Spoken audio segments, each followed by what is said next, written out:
महाराष्ट्र में एक बार फिर से राजनीति में उथल-पुथल होने की आशंका है। अजित पवार और शरद पवार के नेतृत्व वाली एनसीपी के पुनर्मिलन की अटकलें तेज हो गई हैं। राज्य के डिप्टी सीएम अजित पवार ने चाचा शरद पवार से मुलाकात की है।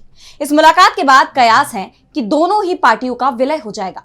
तो क्या कुछ हुआ इस मुलाकात के दौरान और क्या है इस मुलाकात के सियासी मायने, जानने के लिए देखिए ये रिपोर्ट। क्या महाराष्ट्र का पवार परिवार और एनसीपी के दोनों गुट एक हो जाएंगे? ये सवाल महाराष्ट्र की राजनीति में लंबे समय से पूछा जा रहा है।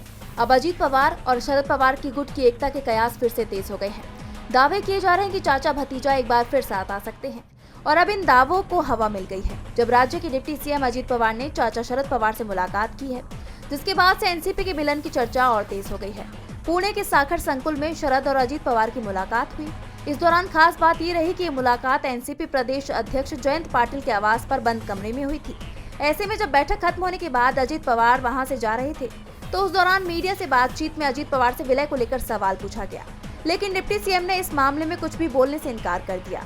वहीं जब इस मामले में एनसीपी प्रवक्ता संजय तटकरे से सवाल किया गया तो उन्होंने कहा कि दोनों गुटों के संभावित विलय के बारे में अटकलें लगाई जा रही हैं। इस बारे में सिर्फ दोनों दलों का शीर्ष नेतृत्व ही टिप्पणी करेगा। चाचा भतीजे की इस मुलाकात के बाद कयास है कि क्या दोनों ही पार्टियों का विलय हो जाएगा।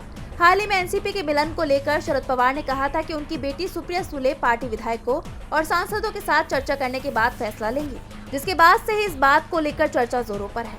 और अब अगर दोनों गुट मिल जाते हैं तो ये बीजेपी के लिए बड़ा झटका साबित हो सकता है। डीवी लाइव महाराष्ट्र की रिपोर्ट।